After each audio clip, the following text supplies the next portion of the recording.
Hey everybody, welcome back. We're here on a Monday night. We are here on a Monday Yeah, night. it is a Monday. Yeah, so we are going to do our top 10 most anticipated games of 2021, which is already starting off as a banner year. So congrats, US. I mean, for games anyway. Right. We're winning an awful race. So anyway, yeah, welcome. We're going to do our top 10 most anticipated games. So we're excited. And, lo and behold, there was a hell of a lot of games. Like there were over 40 games on my list that I had to par down, which is very, very surprising, being that we're in the midst of COVID and everything else going on. But there is a healthy amount of games that came out last year, and it looks like there is a healthy amount of games that are going to be coming out this year. I don't know where you guys got your lists, but I found a really good voting list on BGG. So there's always great. It was massive. It was like 23 pages long. It took a while to go through, and I was like, I think I had. I was pretty picky, but I had gone through and sifted down to maybe between 20 and 25, and then had to eliminate down from there. Yeah, so we will go through the list from 10 to 1. We'll kind of give a preface at the beginning on why we picked the games that we picked. There will be some games tonight that will be announced. There'll be some games that are announced, and we can't really tell you a lot about them. We can tell you the names. And then there may be some games that we're going to tease that will be on our list that we've had the opportunity to play that should have been announced today, but won't be announced until maybe tomorrow. So there's some timing issues that came up along the way. There's not a lot of pictures, so we tried to throw in as many pictures of the games that we could find. So if you guys have any questions, make them in the comments as we're going along, and we'll try to maybe answer those as we go. We'll try to keep it as concise as we can, but expect probably an hour and a half here to go through all 40 of these games. I have no idea how much crossover is going on either. So do you guys have anything to say before we start? And we'll go like this. I will start, followed by Ryan, followed by David, and ending with Kira. Do you guys have anything you want to throw in? Not too much, other than how we picked. Right, exactly. And Happy New Year. I think this is our first team stream since the new year. Oh, isn't it? Is it really? Whoa. Yes, Happy New Year to everyone. Thanks for tuning in. Thanks for joining us for all of our 2020 shenanigans. We were hoping that by 2021 we wouldn't have to be doing it like this, but oh well. We still are. We've kind of gotten into a groove with it. So who knows how much longer we'll be doing this, but thanks for joining. Cool. All right, so I will start off with why I chose the list that I chose. Again, I said during my best games of 2020, I'm trying to branch out and play different types of games and not always go the Euro route, so I'm just trying to expand. Some games I maybe should have kept on this list, like Dyson Adventures. I imagine some people will say that on this list, but I named it as my #1 game from last year. I know the timing, people are getting it right before the end of the year and now, so I just try to pick a wide range of games that are things I think I will like. Some of them I've played, some of them I have not played, so I have no idea if they're going to pan out, but I like what they're doing. So I'll start with number 10. This is I think it's been announced. It's called Juicy Fruits. It is from Capstone Game. It is being released, I think it may be released first overseas by Deep Print Games. It's some foreign company. Anyway, it's called Juicy Fruits. It is a 1 to 4 player game, has a solo variant. It's a family game done by Christian Storr. He's the same guy that won the Spiel des Jahres last year with the game Pictures. It is a tile game. It's very quick. It's very simple to play. You're basically sliding tiles around on your board, trying to collect fruit that you're then delivering.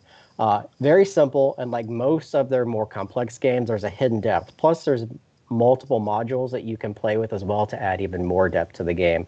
I'm not sure how many pictures you threw up. I think she may have thrown up just the cover, but I have another picture that you can take a look at that kind of gives you an idea of what it looks like.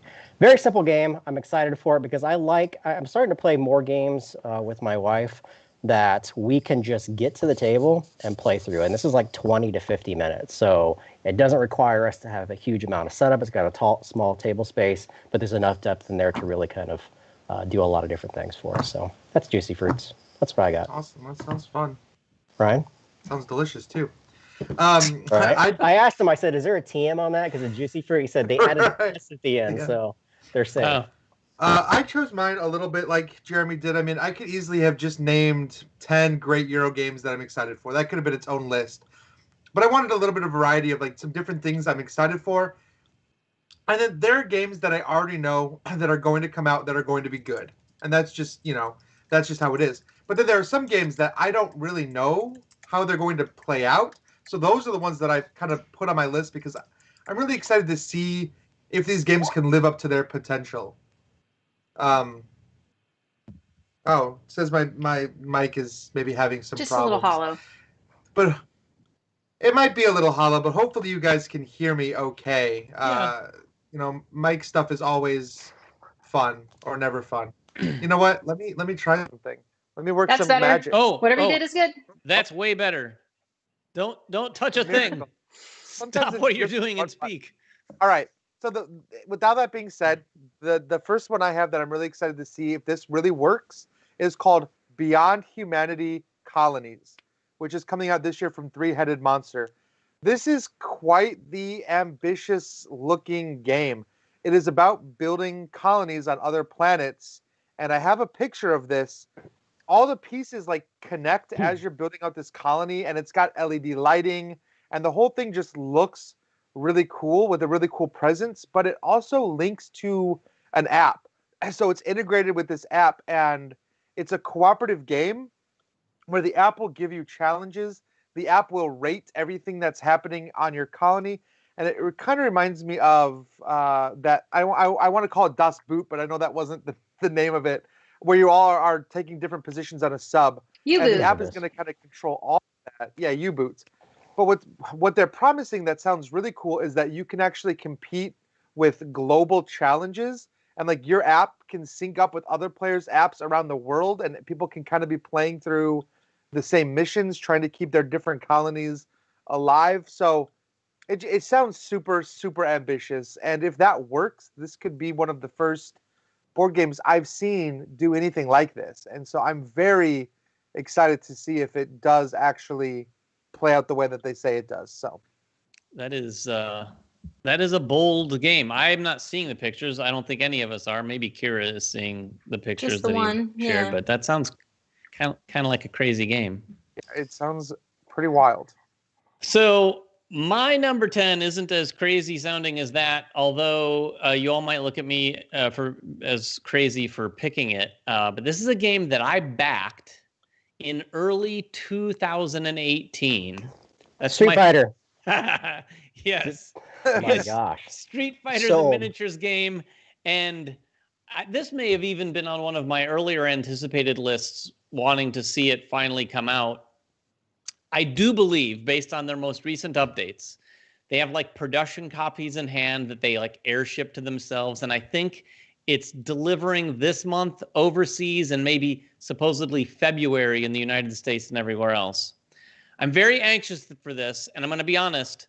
At this point, I'm a little cynical and a little skeptical, and I'm kind of wondering how good it's going to look, because this thing was sold mostly on the beauty or the potential beauty of all these miniatures. And I'll be very, very, very curious, because some of the production pictures and videos that they've shared along the way haven't exactly been reassuring that the miniatures were going to look fantastic. Oh, no. So I'll be very interested to see how those look. Plus, I kind of want to see how it plays. I never anticipated that it was going to be some sort of groundbreaking game, but I do like what it's doing in terms of the one-on-one fighting mechanics and card play. Seems kind of interesting. I do want to give that a chance. I just hope the miniatures don't look like crap. Yeah, me too, because they looked really good in their prototypes. It was also the first big ticket Kickstarter I ever backed. I did back a few before this, but this was, I think, I didn't go all in, but I went in at like $140 for basically everything except for the add-ons for $140. Well, so I think it's like 20 some characters. And back then, you could do 3D renders without and not have anything to show, but Kickstarter's kind of changed their opinion on that. So what's really interesting is Angry Joe of the YouTube channel Angry Joe is kind of one of the people behind this, and he was very outspoken about how he wanted this to be beautiful and he didn't want it to look like junk, on and on and on and on. So we'll see if we can keep him honest. All right. Well, I guess that takes it to me. Yep. So my 10 is the Night Cage from Smirk and Dagger. So I don't have any pictures right now, but this is one of those games. And honestly, like you'll see a lot of co-ops on my list just simply because of really how I've been able to get games played lately with you guys or with my family game group type folks. Nobody really is interested in the competitive stuff right now. They'd rather do things cooperatively. I don't know if it's like just the world today, but I'm more looking at games that I'm actually going to get to play, not just games I'm excited about. Like there's a good chance that I will get to play it more than once, and so the Night Cage is one of those. Night Cage is, I don't know, it's just really creepy, dungeon crawlish type puzzle thing where you're walking through and you've got a torch and you can only see the four spaces around you, and as you move those go away, so your path is always changing and monsters are going to pop up and you have to find these keys. And it's just a really weird and interesting game that I think took a lot of people by surprise last year on Kickstarter, and I'm really looking forward to getting it to the table with my friends. So that's mine. Cool. Yeah, I'd like to try that one as well. I'm going to be looking It's some very of these hard, up that's as for we sure. talk about them. All right, some questions on here. Is Masters of the Universe on anyone's list? I don't know. It's not on my list. I really want to know more about it. I love Masters of the Universe. I think coming from CMON sounds really cool. So we'll see. I looked at that. I kind of feel like that's going to be a 2022 game. Could be. Because the Kickstarter is not even starting until later this year, so I don't know that it'll be out this year, but yeah. All right, number 9. Well, this is a game that I was going to spoil tonight. Unfortunately, it got pulled back at the last minute, so I can't say the name of the game. I can say, Kira, I'm going to ask you some questions. So Kira knows about this as well. Everyone here knows about it. But anyway, it's an unannounced Roxley game. okay. Kira, can I say how many players it is? I don't. Sure. No. Okay. Okay. So it's a 2-player I think game. we've said that already. It has art. It has art from Manny. I can't say the universe it's in. You play it at a table, right? Yeah, it's a 2-player asymmetric game. Yeah, and that's all I can say. If you like Roxley and the things they do, especially games like Dice Throne, it's in that same vein. It's not anything like Dice Throne, but I'm saying the same feeling as those type of games. It's got the Roxley DNA all over Yes. it. Yeah, Sure. it's so good. It's very, very pretty. It's a beautiful looking game. I love it because I love these styles of games. Like these types of games just fit that DNA of the type of gamer that I've always been. So, Kira, is it being announced tomorrow? I hope so. To be determined. Okay. Yes, ideally it'll be announced this week. I'll say that much. So keep an eye out. If you haven't subscribed to Roxley's newsletter, you'll see it there, and I'm sure we'll start talking about it as soon as we're allowed to. So we're all pretty excited about it, I think. Yeah, and I apologize for that. It was on the list, and then last minute I had to pull it off, and I didn't want to rejigger my list. Okay. So I always look forward to the tension that I feel in my stomach every time we do one of these, and Jeremy talks about things that we're not supposed to yet talk about. It's okay. We were, but I know.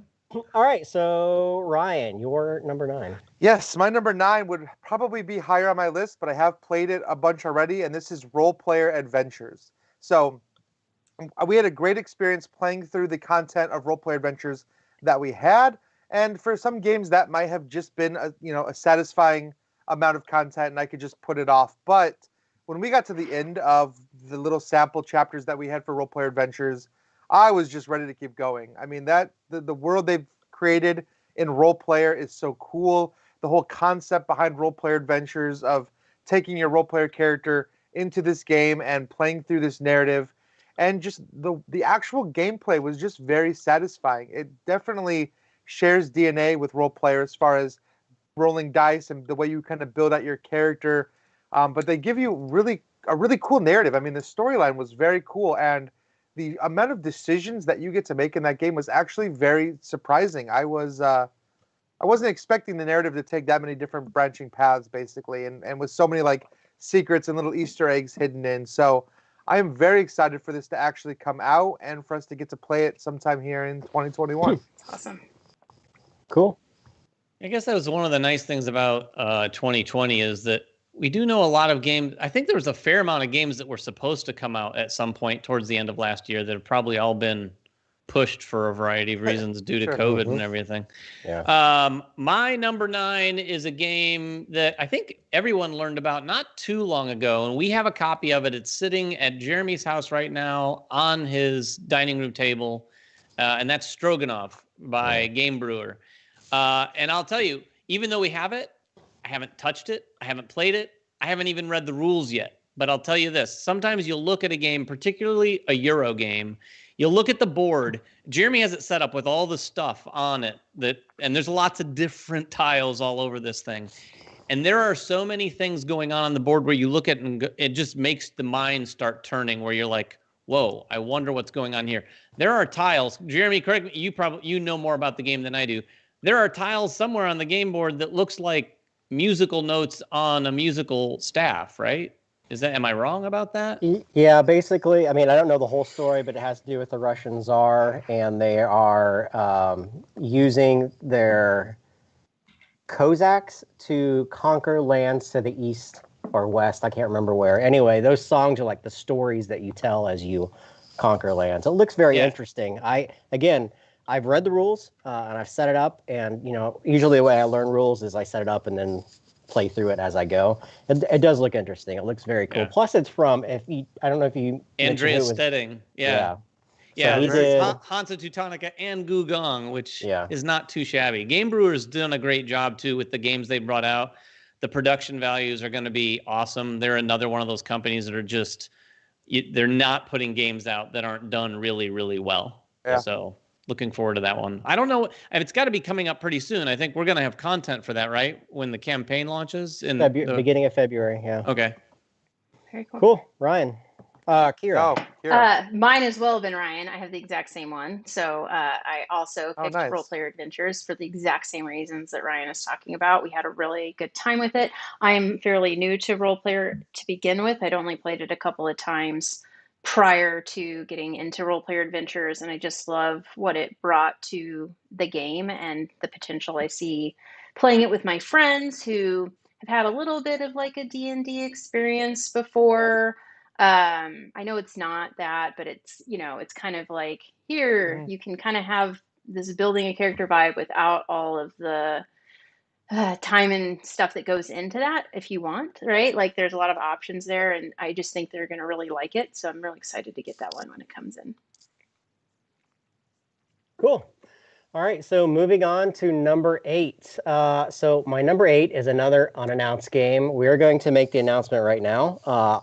I think it's on all of our lists. Maybe. This is a Stronghold game. It's mine. It's on mine.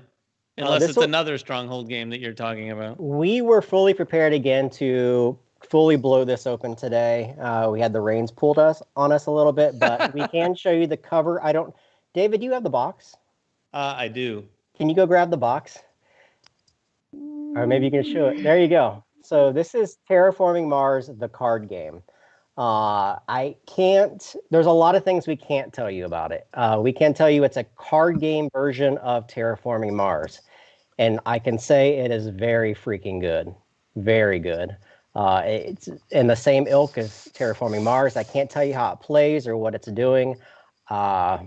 Can't even show you any cards. I mean, we literally can't tell you anything but the box. So I'm literally looking at the back of the box, but we can't show you that either. We're such teases. And spoiler alert, this is going to be on at least my list, but I'll talk a little bit about it now too. I would agree with everything Jeremy just said. And I'm sure everyone will be finding out more about it soon, and hopefully we'll be able to be bringing you some of that information about the game. But this is a great example of a sort of iteration of a game that everyone loves, done really well. What he said. Good, so they better not let everyone down with that. Right. Yeah, it's great. Anyway, number 8, Ryan. Number 8 for me is Carnegie from Quinted Games. There's a lot of reasons that I'm excited about this. For one thing, it was Designed by the designer of Ginkgopolis, Carson City, co-designer of Twa, who just a great amount of credits for him. And the art was done by Ian O'Toole. So this is just a gorgeous intersection of great design and beautiful artwork. And just the whole concept of it, kind of following in the footsteps of Andrew Carnegie, who rose to become the richest man in America, and his family went on to like found schools and laboratories and just stuff all over the world. And it's a cool theme, 1920s look to it, but it looks very kind of medium heavy. And you're trying to like build up your industry, but you have all of these different paths in which you can build your industry.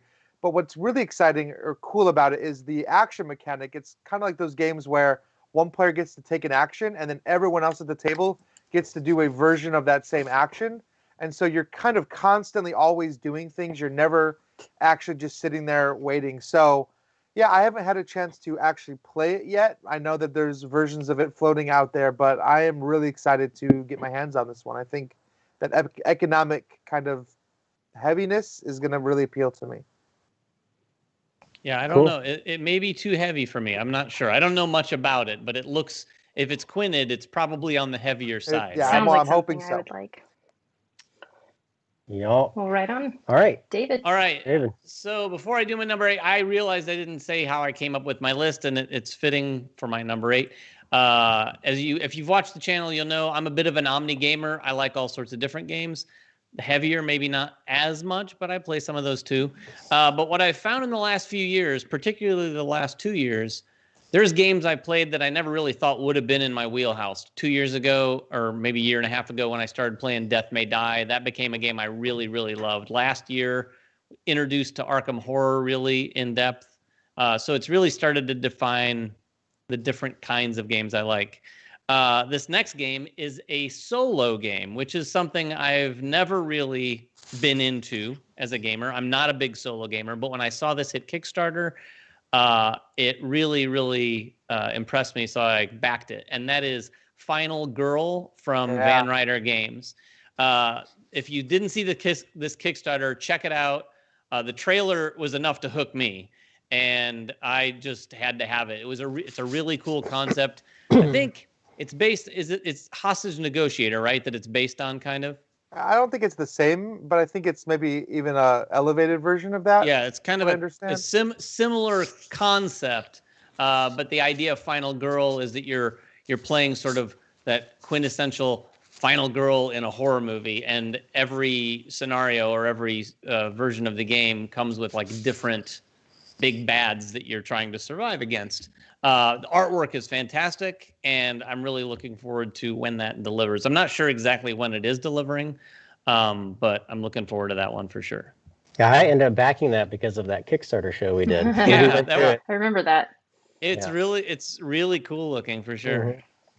All right, Kira, all right. Well, you I were think 7. This is 8. Yeah, Right. I think it's probably fitting that my 8 is the same as Jeremy's, unintentionally. But the fact is that I'm gonna just jump in since I know exactly where I have to stop since I get to work with this company. It is Terraforming Mars Ares Expedition, a Terraforming Mars card game. And I see a lot of people going, isn't Terraforming Mars already cards? There's a lot going on in Terraforming Mars. And I think the one thing that I just want to say is that I love Terraforming Mars. It is a long game to play. This game, to me, is a little more accessible to more gamers. And it's going to be a little shorter. And I think one of the things, as much as I like Terraforming Mars, I like the look of this one a lot better. And I'll leave it at that. So I'm really excited about it. The people that have had an opportunity to play it are really excited about it. And there's going to be more coming out about this in the coming weeks. So, in traditional teaser fashion, there'll be information kind of leaking out between now and the launch, which is February 16th, including a video from David and Jeremy, kind of going over some of the more of the look of the game here in a few weeks. So you guys will get to get a better look at it. All right. Number 7. I see that Rainer is in the comments. You're going to like this one because it's the first of one of your games. Rainer, I had a tough time deciding between all your games. Born Dice does a lot of great stuff. Me too. I almost put Dark Ages on here, and I didn't. I want to preface that with the games I'm going to talk about, Board and Dice, but Dark Ages I loved. Like, I know, Ryan, you're more lukewarm on it, but I love that game. It's a Civ game. But instead of picking Dark Ages, I picked Tabannusi, Builders of Ur. Now, this is a Tassini game along with David Spada. It is an area control or area majority dice game where you're drafting dice either for the value of its color or determine like how your worker activates something. If it sounds familiar, well, you've probably played a Tassini game because they all have some kind of structurally thing that's similar, but they all kind of deviate from that. I've not read the rules. I have not seen pictures other than the cover that is on BGG. So I don't know a lot more than that, but I have complete faith in, and there's a couple designers I have complete faith in. Rosenberg, mostly Feld sometimes, Pfister, and Tassini. And Tassini's one of those guys, if he puts something out, I'm immediately going to be drawn to it. I'm excited for it. Rainer told me that I would love the game, so I'm trusting him that I will love the game. So Tabannusi, I'm sure we'll play it at some point. I'm sure we will too. Ryan. All right, number 7 for me is one that I didn't know was coming. This is Biblios, Quill, and Parchment. So this is a roll and write that is set in the world of Biblios. For those who haven't played Biblios, this was kind of like a staple game for a long time. In fact, when I first got into the hobby, this was like a game that I played all the time because it's very easy to play. And it's got a bunch of cool things going on where you're trying to collect books, but also control the price of those books because you want your books, the ones you have the most of, to be more valuable.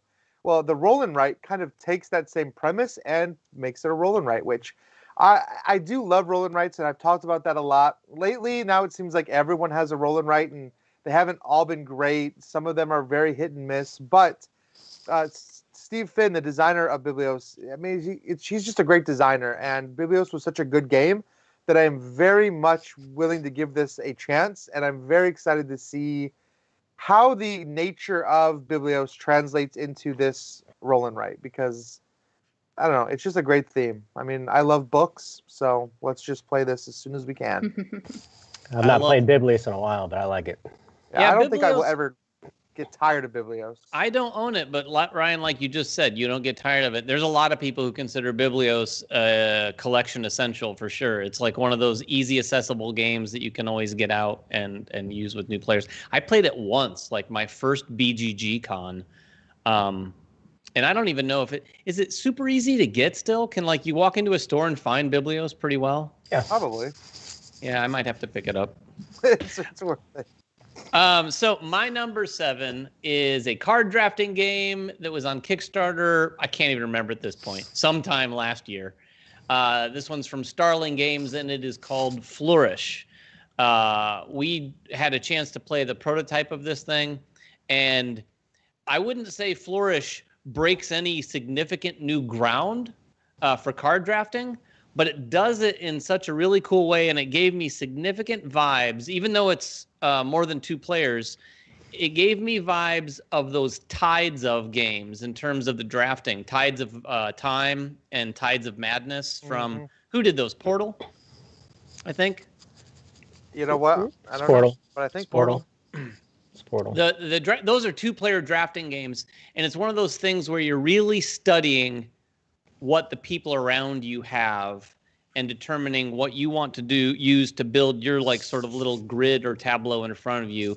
It's a gorgeous game, and there's these cool little it's a really nice table presence with these little like 3-dimensional flowers and 3-dimensional like gates where you kind of place your cards over the other side of the other players. But Flourish is my number 7. This is going to be one of those games that's going to be easy to use with family when they're in town, getting new people to the table. Super easy to learn, but it has some depth in terms of the gameplay. Right on. Cool. Kira. All right. Mine is one we've talked about plenty at this point, but I am very excited for it. It's on Kickstarter right now, and that is Darwin's Journey. So this is one that kind of goes off my list a little bit. I will absolutely not get my friends to play this with me that I play with outside of you guys. It is way too dry of a theme for them and too heavy and all of that. Although my dad thinks it's really cool, so maybe I can get him to play with me because he loves that part of history. So We will see. That's cool. Cool. All right, where are we? 6? Number 6. 6. All right, We're on to so Rainer, if you're still around, I have another game for you. This one's Origins First Builders. This is a game that I have played. Ryan and I had a chance to play this on TTS or Tabletopia, one of the two. It is a... So first of all, it's from Adam Kopinski. He's the guy behind Nemesis and number of other games from Awaken Realms. Yeah, Awaken Realms. It is a 2 to 4 player game. It is got some drafting. It's got some dice as workers. So it's got a little bit of mix of that. The workers can actually tick up and then go away permanently. You're building a structure of tiles in front of you that kind of act as your civilization. So there's a little bit of tile placement and arranging those tiles in a certain way to benefit from the dice that you slot between them. So there's a little bit of movement in that area as well. There are tracks on the right side of the board that you can go up as well that give you bonuses that will change each game that you play. There's a lot of different things to consider. Plus, they've got these 4, what would you call them, Ryan? They're like wheels at the top that tick up each, which make the dice more expensive. Yeah, there's a lot of things going on. But if you like dice manipulation style games, this is like a really, really solid game. I loved it the first time I played. I'm looking forward to playing it again. I think it's going to be a big, big game this year for them. So that is Origins First Builders. All right. Ryan. 6, yes. Number 6 for me is Weather Machine. And this is the new Lacerda game that's coming out this year. I mean, there's a lot of things going right with this game. I love Lacerda games. This is like a total steampunk theme about this scientist that builds a weather machine that can control the weather. And you are all of these different companies trying to invest in it or steal it and sell it to the military or just control it however you want in order to make profit for yourself. And it's kind of based on the same action selection mechanic he used in Biblios, which was like a quadrant-based, I forget, there's some name, he had a name for it, like a quadrille or something. But it uses a similar action selection system. And of course, similar to like any kind of Lacerda game, there's like 5 actions, but I guarantee there's going to be 100 other things you can do with every one of those actions. So this is one that I'm really looking forward to getting the chance to play. I've seen pictures, or at least of the TTS version. I don't know if there's even physical prototypes out yet, but it looks absolutely gorgeous.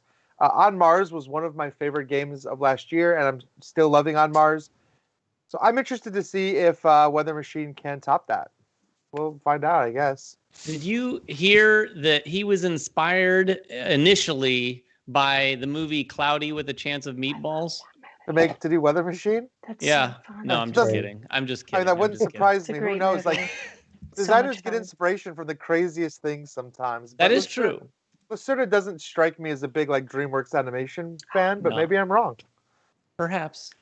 Is it my turn? Am I up? Number 6. My number 6 is, I'll just get right to it, Unsettled from Orange Nebula. A few things about this. A, I love Vindication, as you may or may not know. I, by proxy, not by proxy, but by association, like Orange Nebula quite a bit. And I know that those guys put a ton of passion into everything they do. Interestingly enough, they sent us a prototype of this. We were going to do content, and then due to a bunch of different scheduling things, we never got around to doing the content and never even really got a chance to play the prototype in full at all. I laid it out on the table, kind of tried to learn it, but never really played it. I'm really looking forward to this. One of the things they did with this is really cool, is they presented it in their Kickstarter in sort of modules. So it's kind of a game system, if you will.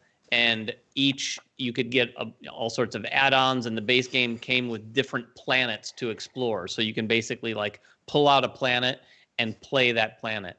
The game sounds very unique, and I can't remember all the unique things about it, but it takes into consideration a lot of interesting things about players or the player character's temperament, as it relates to all the other players. So looking forward to it. The artwork on this thing is gorgeous. It brings back, it evokes a lot of those like big, massive science fiction book scenes where it's this massive landscape and then 2 little bitty tiny ants of people walking across the landscape. So I do want to say something about that because it almost made my list. The thing that you didn't mention that I think is the coolest thing, it's a space exploration game with no combat.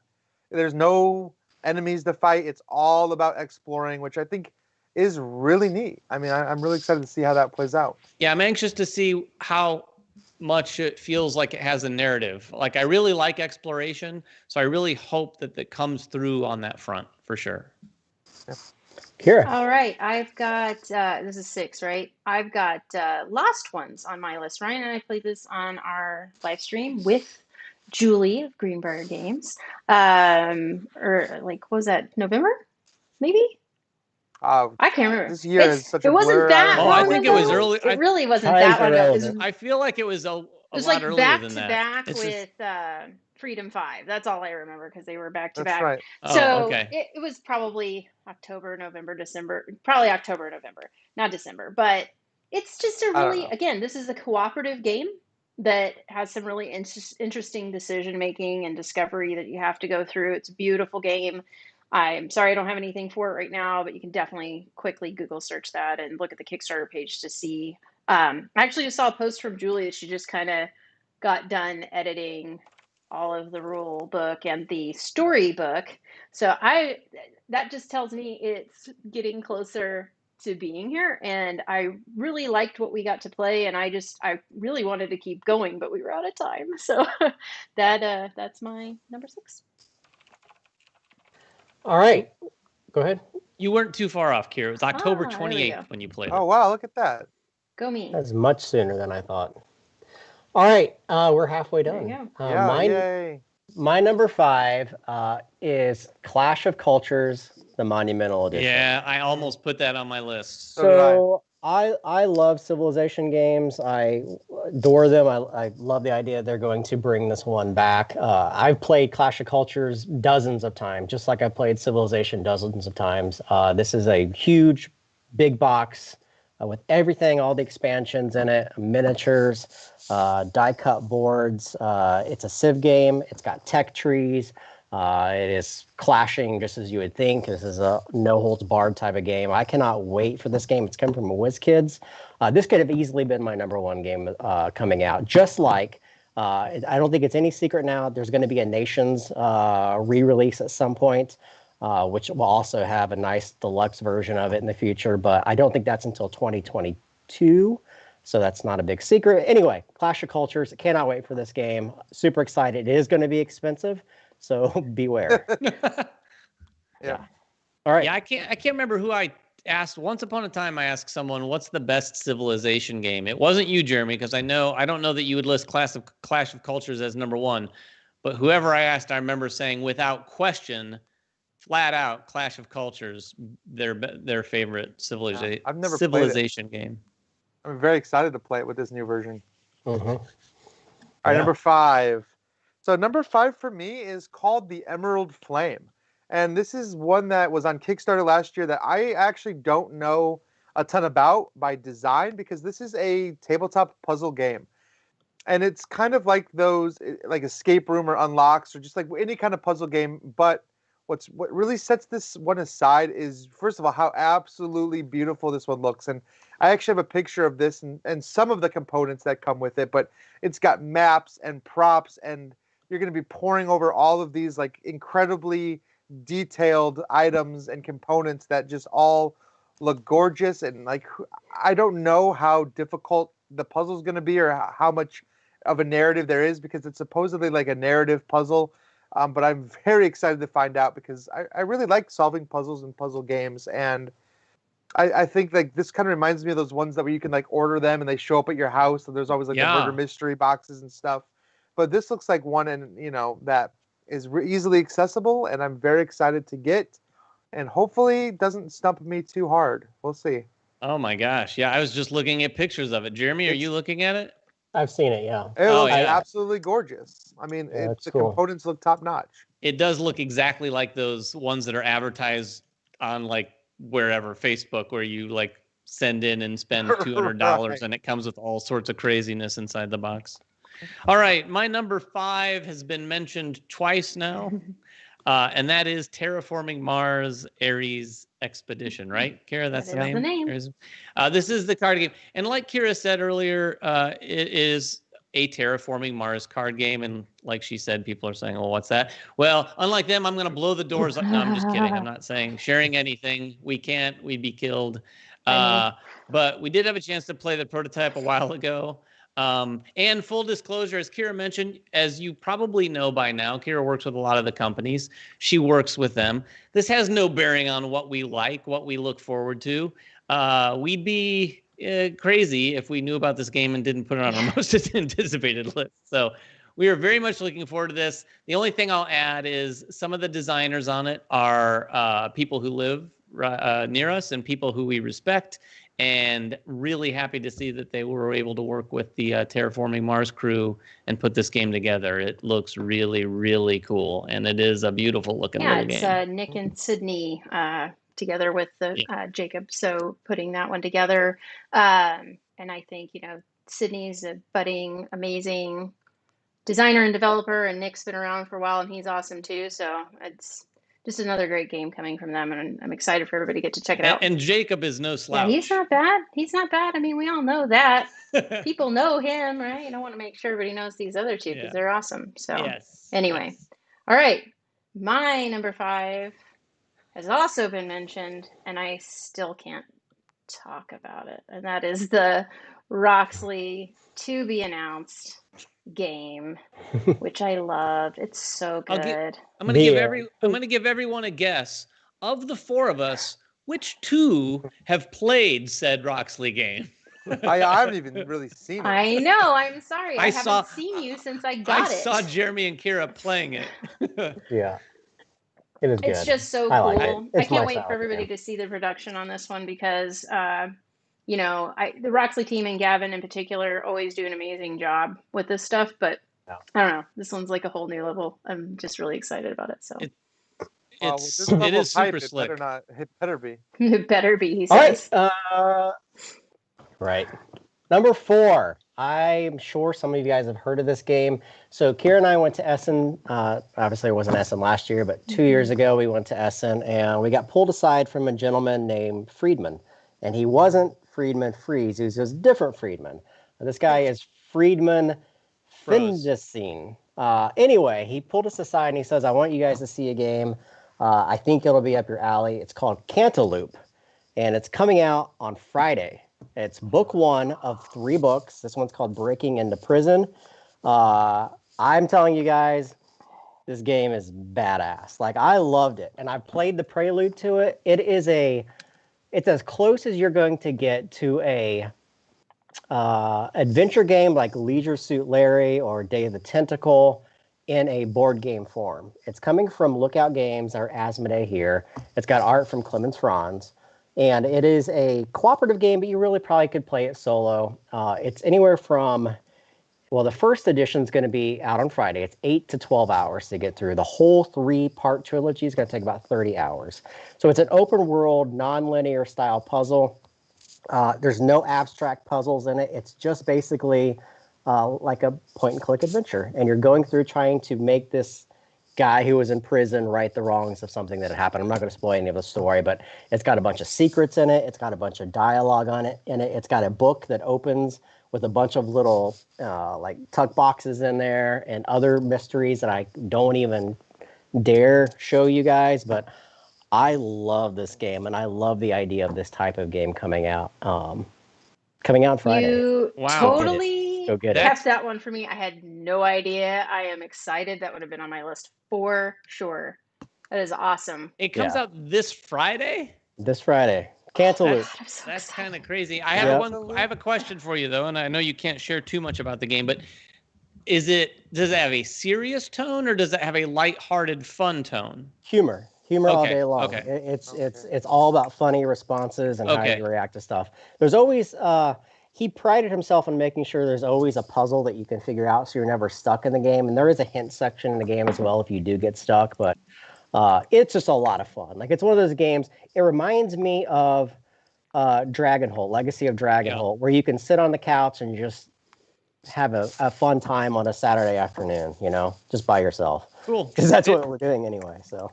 Can you play it with more than one? Can you play it as a couple Yeah, people or a group? Yeah, it's like Unlock or anything else. Okay. You can certainly play it with a group of people. But yeah. Interesting. Cool. So excited for it. All right. Ryan. All right, number 4 for me is another one that I hope can really pull off what it's promising. And this is Oath, Chronicles of Empires and Exiles from Leader Games. And this is not necessarily a follow-up to Root or Fort or anything like that, but it does definitely share a lot in common with the games that Leader Games has put out before, including like a very asymmetric game. But this one is a cooperative, or not cooperative, but semi-cooperative elements. And it's an adventure game with a narrative. But what sounds super interesting or compelling about this game is they said that the narrative is not set. It's just like a world that you can kind of do things in. And based on the decisions that you make in one game, the next game you play is going to be different. Like the world will change based on decisions you made in one game to the next. And one of the examples they gave is if you decide to become king and you're like a terrible king, then in the next game you're going to have to deal with like unruly people who don't like you. And that seems like a really, really cool premise. I don't know how they're going to pull this off because it almost reminds me of what was that King's Favor? Dilemma? King's Dilemma that we played last year that had a very similar premise. I didn't think that King's Dilemma carried through on it for me personally. I know a lot of people love that game. But this seems like there's more game to it than what King's Dilemma had. So I'm definitely interested in trying this one. I know it just got pushed back. It was supposed to be out soon. Now it's coming out at the end of the year. Oh. But I can't wait to get it. I mean, I like Leader Games. I mean, even though I'm not the biggest Root fan, I think that Root is actually like a really, really amazing game. So I'm excited to play one of their games that's more up my alley. That one's been cooking for a while. I think I first saw that, I want to say, at PAX Unplugged 2019, I think, is when, or maybe even sooner. I can't remember. Yeah, 2019. PAX Unplugged, I think, is when it was. Yeah. Wow. All right. I'm up. Number 4. I think this is the first one this year that was also on my list last year. Has anyone else done that thus far? No, I don't think so. Okay. Because I know we've done that in the past. I know Golem was bouncing around a few lists over the last couple years, I think, maybe. But my number 4 is Dead Reckoning. This is one we're very familiar with. I'm extraordinarily familiar with. I've played it many times, at least the prototype. We have a review up on the channel. But it's finally going to be delivering this year. And the one aspect that hasn't been played, or I haven't played anyway, is all of the extra content. There's kind of like I don't know that it plays out as a campaign, but I got the sense that all of the add-on and extras that would be with this game would be added kind of like they did the Space Base Shy Pluto stuff, where you could like play the game and then slowly add aspects of these other modules into the game. I really, really enjoyed the game. I had a lot of fun with it. It is on the longer side, and it can be a little bit fiddly, but I really like it. There's tons of Pirates games out there, and I think this one really does it for me. So that is Dead Reckoning. Also, John D. Clare, who I pretty much love just about everything he designs. Awesome. All right, that's me again, and it's number 4. I don't think this will be a surprise to anyone. Let's see here. How about just tiny epics? Yeah, that's what I figured. It was a tiny just epic. The next 4. The next one is all tiny epics. The next one is called Tiny Epic Kira. Yeah, something like that, right? Well, no, it's one of those things. Pirates is coming out this year, which I am excited about, very much so. But what I'm more excited about is the next one, because from what it sounds like, it's going to be coming soon to Kickstarter, and I know there's an embargo on it, so I don't want to spoil it, but I always get excited about a new tiny epic. So it sounds like I'll get Pirates delivering soon, and there's a possibility this other new tiny epic possibly delivering this year. It'll at least be on Kickstarter this year, and it's a different kind of tiny epic, and that's what I can say. And I'm just excited. I know I've got a copy on the way, so I can do a preview. So I'm looking forward to getting my hands on it and seeing what's new from Scott and the team at Gamelin. you know the name of it, by the way? I'm, You did know the name of I it. do, I but bet she it's does. not. It's I bet another she not does. announced one. So it's in an Oh, email. okay. So Fair yep, enough. yep, Fair yep. enough. All right. All right, my number 3, Kira already mentioned, it's Darwin's Journey. We've done a live stream on the Comp and Co-op show, and we also did, or I did, 5 things, which is kind of like my 5 most intriguing things I found about it. It's currently, I think, still on Kickstarter. It's from Simone Luciani, who is one of my favorite designers. I mean, I've said everything I need to say about it. It looks gorgeous. There's a ton of new content that I've not had a chance to play with, that I'm seeing on the stretch goals that are coming out, things that I've never even heard of, including that whole other map of South America. It looks like a fantastic product. Thundergriff always puts out really good stuff, and this is one of those rare games that it's got beautiful graphics and it's got the gameplay that I absolutely love, and it's got a ton of variability. That's why this game, out of all the other Euros, Terraforming Mars, Tabannusi, and Origins is the highest one on my list so far, because the variability in this game is just sick. Like, there's so many different things that can change from game to game. So, Are you going to tell everybody Darwin's about Journey. your special contribution to the game? Because it's pretty cool. I realize you didn't give me a picture of it, but it's in our Discord. Oh, yeah. Well, when Gonzo, who's the head of Thundergriff, approached us to look at it, and I played with those little lenses that you're seeing on their Kickstarter page that are now wooden with plastic in the center. That was our idea. That was MVM's idea. We were like, you come up with something really cool, and this is the one thing that we thought would be cool. So it's a cool little add-on that they added, which I'm super hyped about. It's awesome. It's like $15, and you get all those wooden pieces. And they're That's all super screen cool. printed. Like, I don't even know how they made them, but they're really neat. Yeah, So. I can't wait. You know, Thundergriff's another one of these companies. I just want to say, we've mentioned it before. There's so many companies now that you just know, Game Brewer, Thundergriff, a number of others. They just put such great production values into the game. You know that you're going to nail that. Yeah. And these same companies are signing up designers and doing really good games themselves too. So it just goes to show all the publishers out there. There's no excuse for not really nailing it across the board on all fronts. I mean, they had Tin Garden, gorgeous, and then they had Matchbox Collection, which I've been anxiously watching. I mean, it almost made my anticipated list for sure. It's definitely an honorable mention. The production on that's great. It's a bunch of solo and 2-player games, and I mean, there's just nothing that they do that isn't beautiful. So, and also very good to play, very fun to play. So, good, well said. All right, Ryan. All right, Ryan. Number 3 for me is Ankh, Gods of Egypt from Kaman and Eric Lang. This is the 3rd game in Eric's, whatever you want to call it, Divinity Trilogy or Gods Trilogy, or whatever, the follow-up to Blood Rage, Rising Sun, and now Ankh, which I think, from talking to him, is going to be the last one of that kind of trilogy.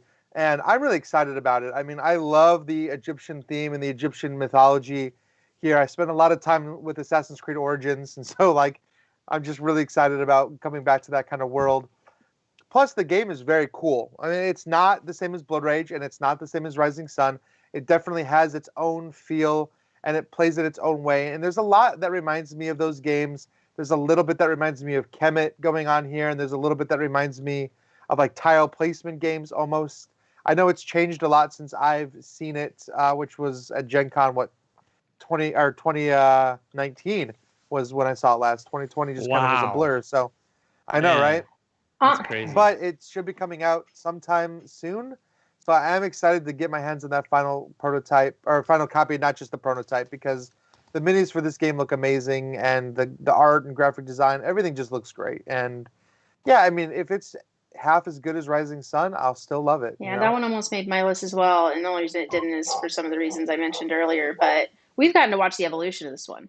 And every iteration has been so much cooler and better than the last one. Eric really put everything into it. And I think the thing that really drew me into this one, I have not played the previous 2 in the series.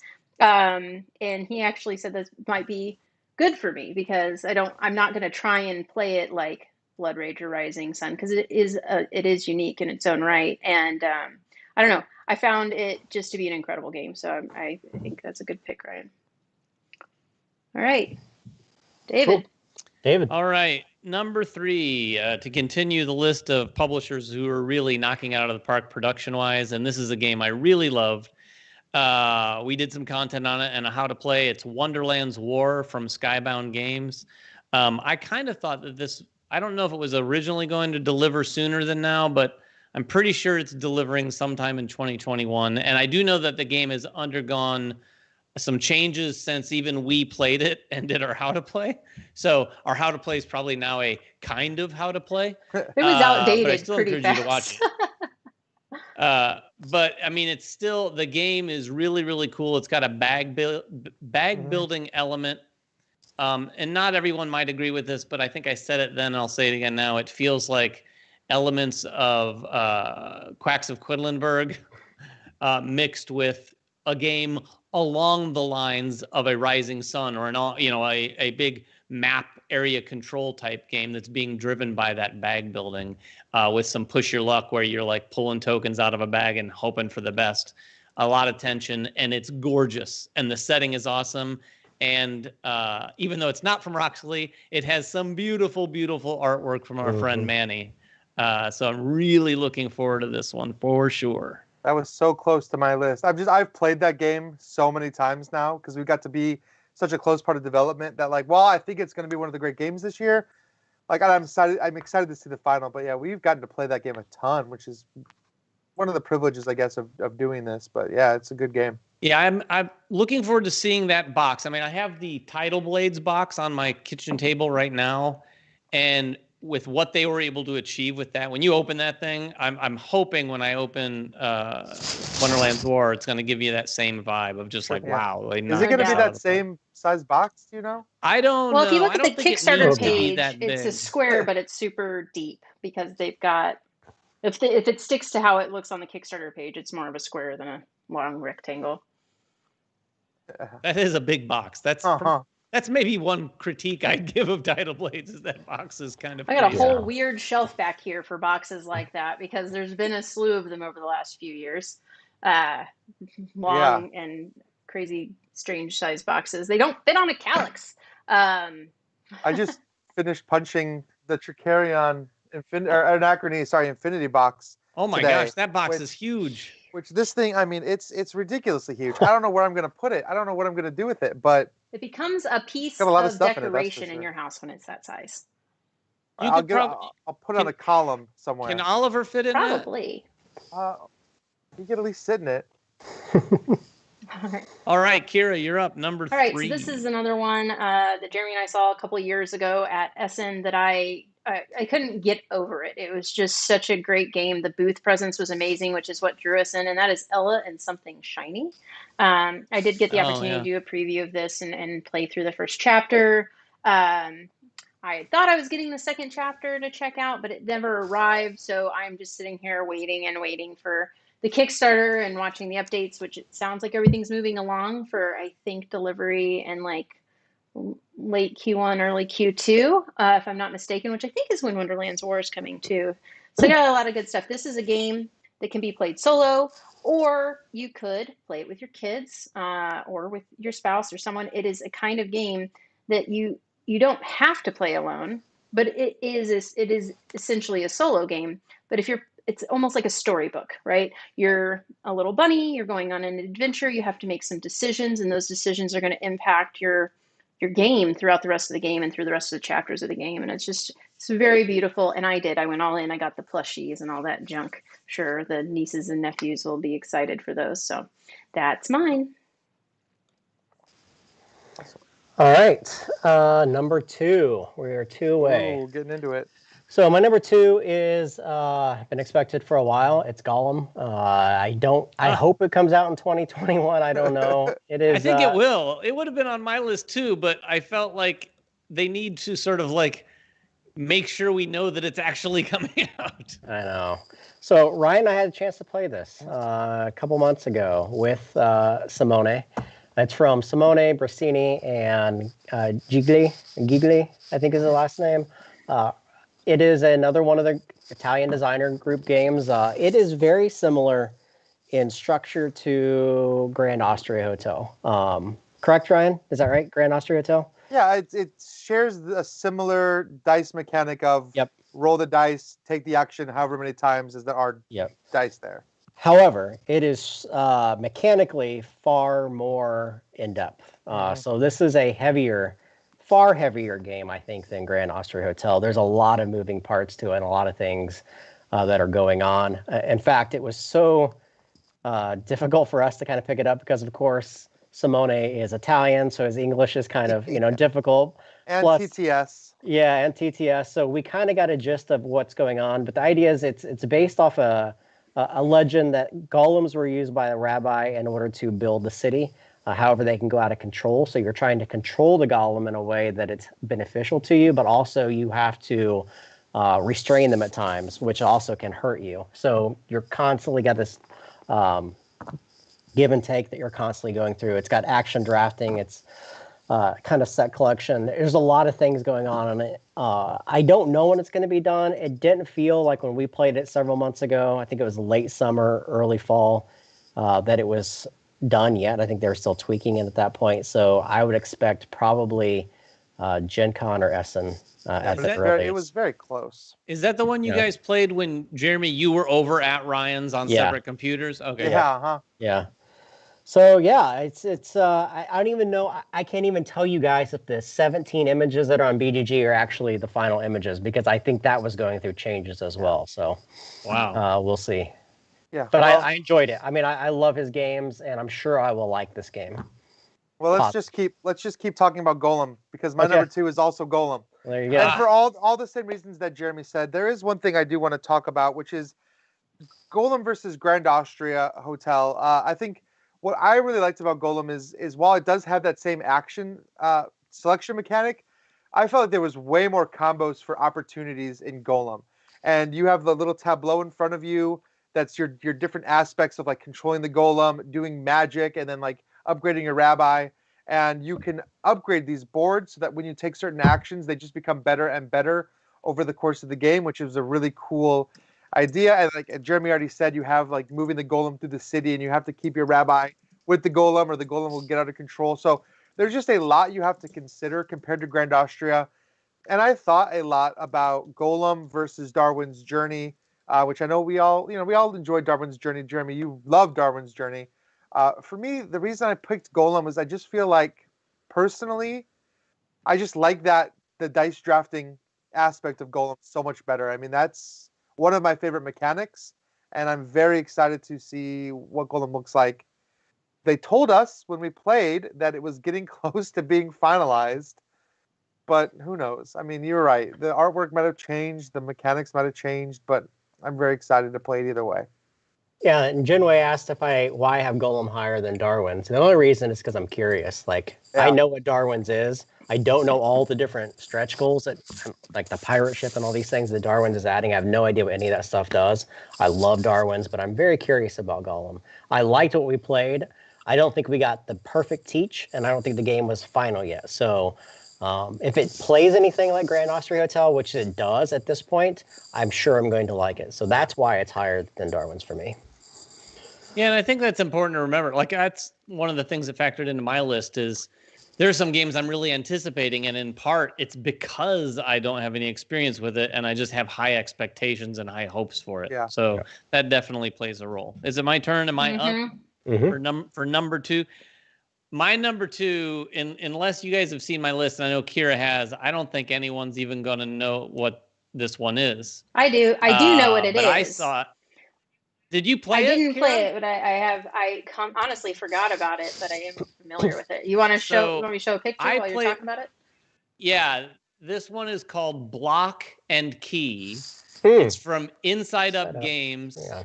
And when we first played this, it wasn't called Block and Key. And I want to say this was at PAX Unplugged 2019 as well, maybe. Maybe even earlier than that. I can't remember, but it's from Inside Up Games. Our friend Connor there had a extraordinarily early prototype at this convention a year and a half or more ago. And you take the box and you build this dual layered board. Think kind of along the lines of Holy, a little bit. So you're using the box and building this board out. And on top, everyone is adding different blocks that you can sort of draft from below. You can either draft cards that you're trying to complete that show kind of like different Tetris-y sort of shapes with colors that you're trying to achieve. And or if you don't take one of those cards, you can add a block that you have in your supply to the top.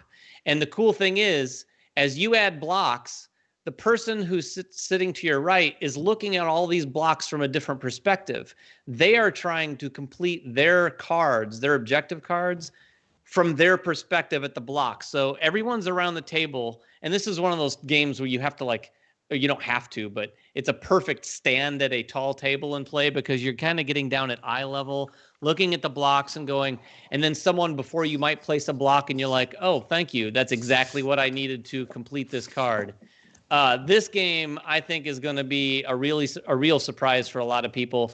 I told Connor then, and I hope game stores will do it when they ultimately get it, whenever that might be.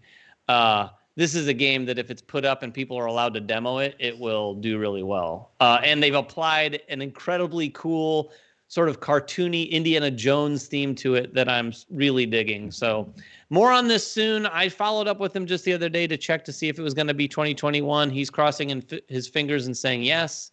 And hopefully we'll get a prototype sometime in the near future anyway. So Block and Key. Very cool. Okay, I guess Cool. that's me. This one's already been mentioned again, but it is high on my list for several reasons, and that is Wonderland's War. It's just, I mean, you talked a lot about it, but it also features, like you said, Manny Tremblay's art, who did Dice Throne.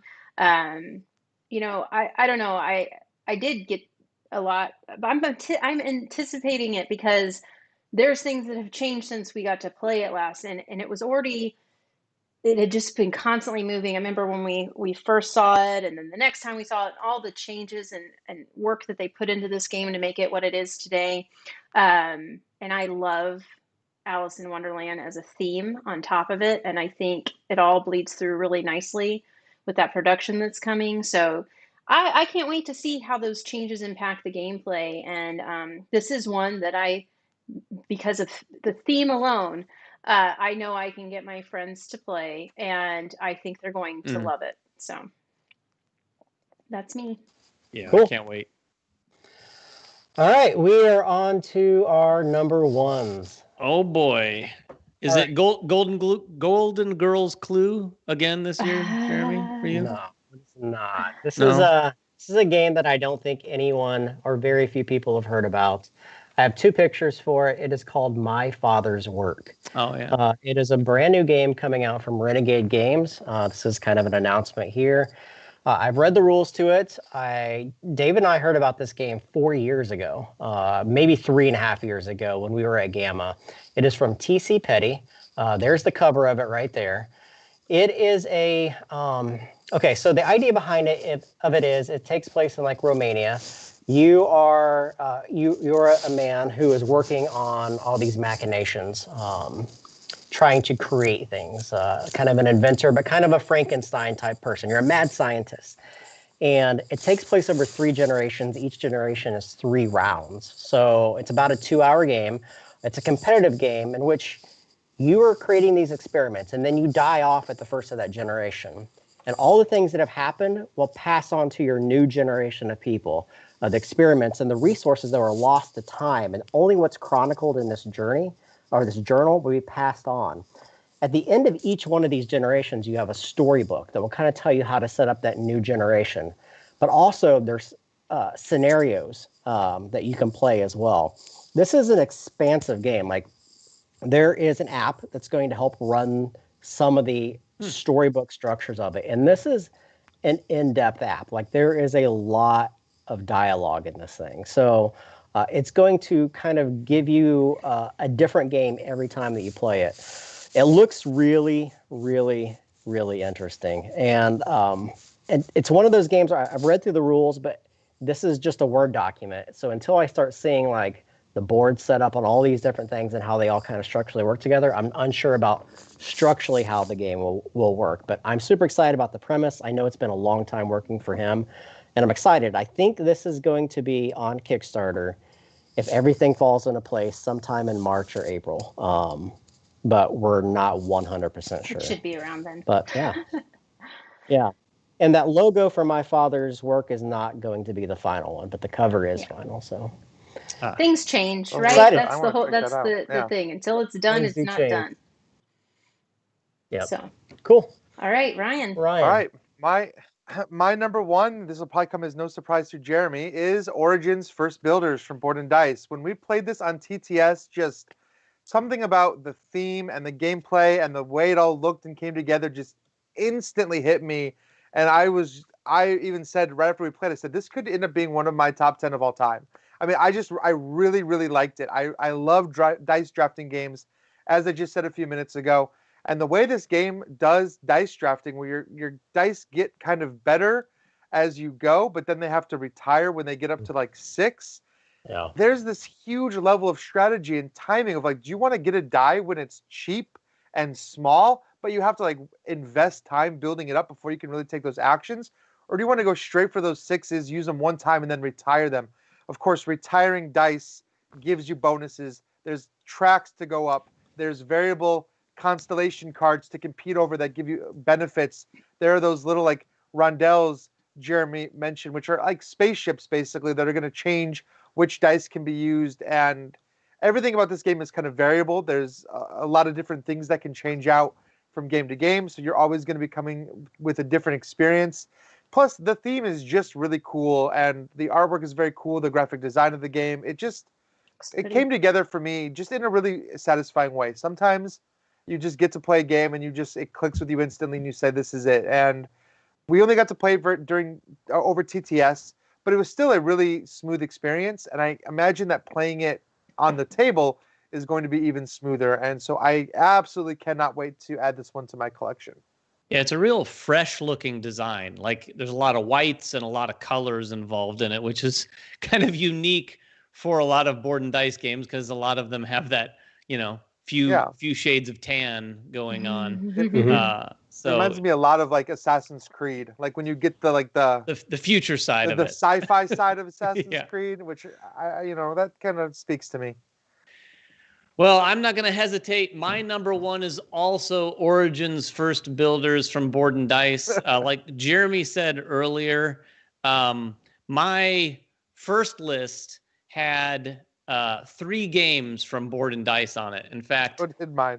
I had built my whole list, and my wife Alicia looked at it, and as she picked up my notepad right here, this one right here, she looked at it, and I said, "I'm not sure you're going to know any of those games. Like they're not anything you've played." But then when she so she looked at it to see if she could comment, and she said, "Oh, you got a lot from Board and Dice on here." So kind of like Jeremy, I was like, I can't shed ton of love. So some of them didn't make the list, but a lot of the ones that Jeremy had mentioned when we were talking earlier were on that short list. But this one, Jeremy and Ryan have kind of covered it, but there is one thing. I'm the only one of us that haven't played it, or Kira and I haven't played it, but the 2 others, Jeremy and Ryan, played it. But one thing they didn't cover is really the general structure of what you're doing on your turn. I won't go into detail, but it is one of those games where you have at your option on your turn one of like 5 different things you can do, 5 different actions you can take. And it's so when it comes around to you, you're deciding which of those you want to do. And on top of it, it's a game where you go around and each round or phase is going to end once everyone has passed, because passing is one of those things you can do.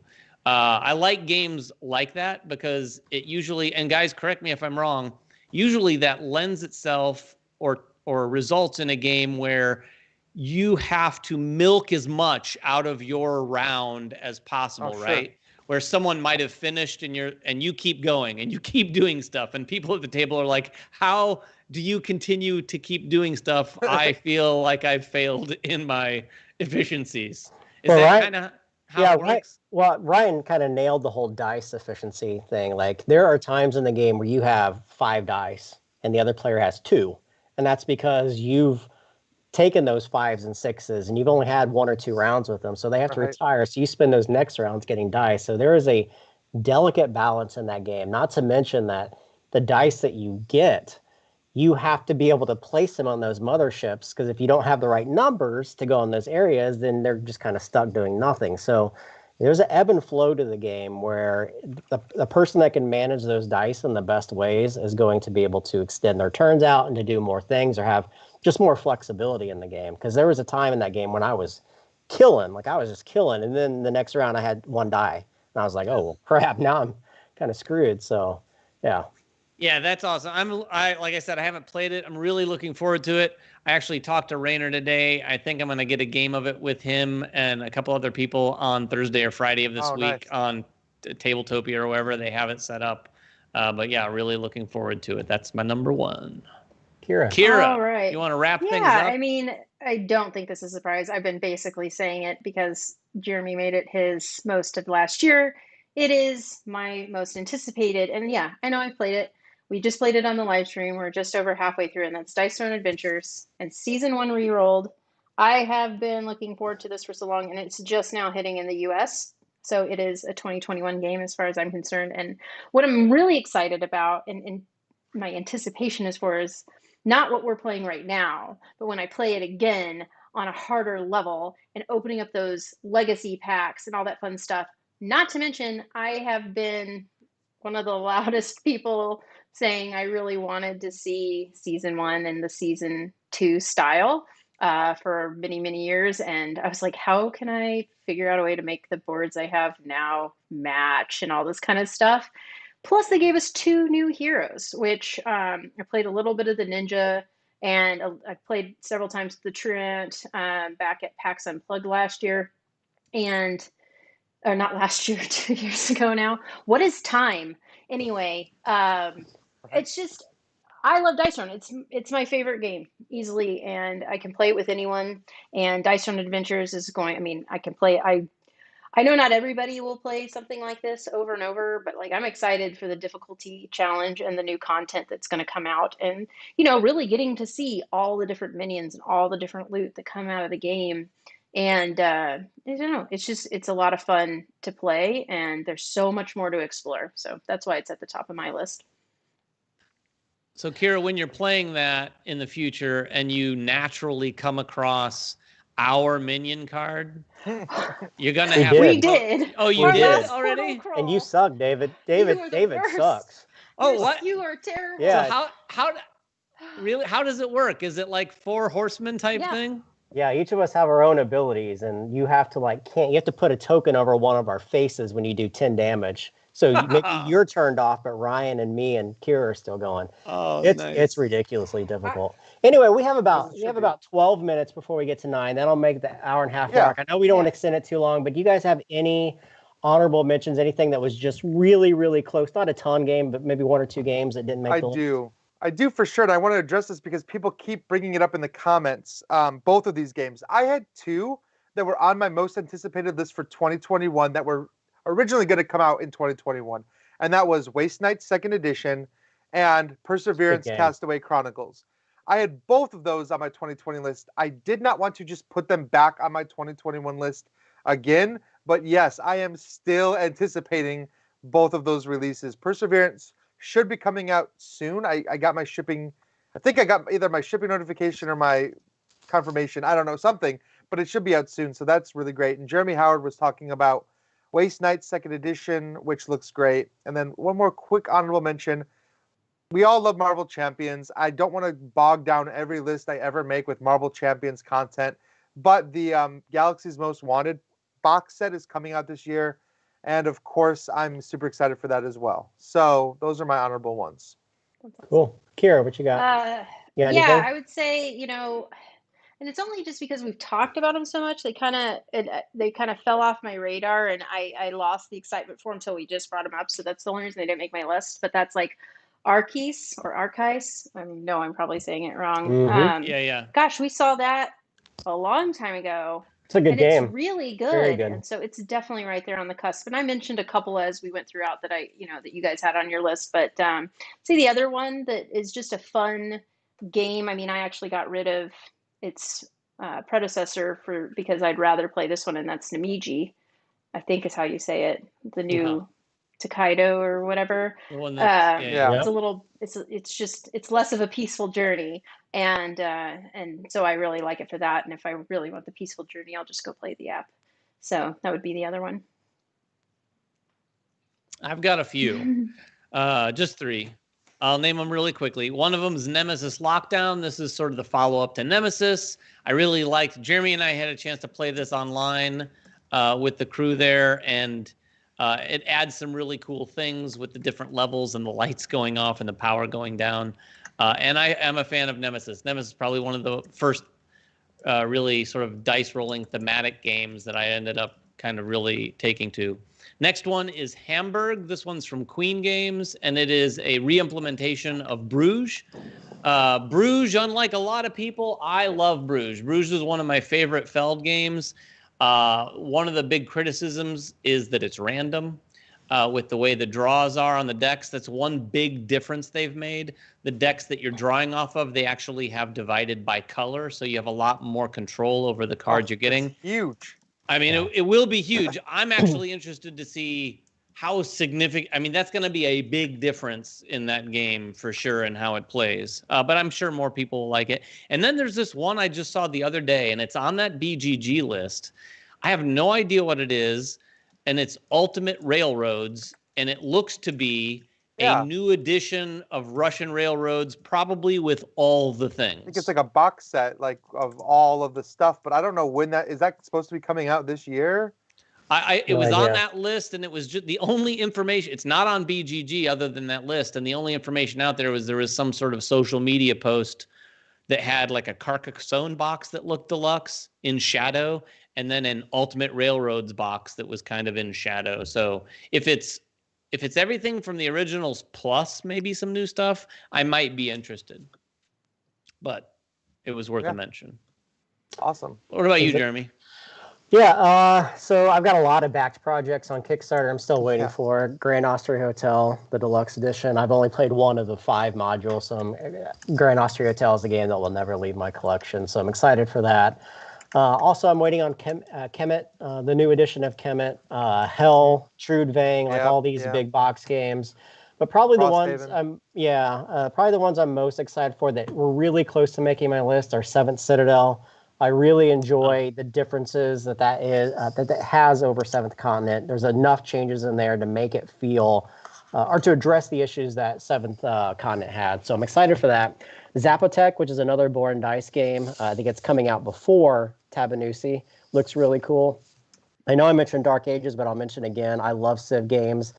This one is really, really neat because there's 2 boxes. They're both up to 4 players, and you can combine them to make an 8-player giant civilization game. And when I say giant, the board is huge. Like, it's enormous. So imagine 8 people sitting around. You have the Heritage of Charlemagne, and then you have the Holy Roman Empire is the other one, and you can combine those. It looks really neat. We're going to have to do that at a convention. Yeah, and then some other ones. You had mentioned Galaxy's Most Wanted. I know they're addressing some of the things that Red Skull didn't do, so there's going to do more things that I think people have been wanting, kind of a closer link to Arkham.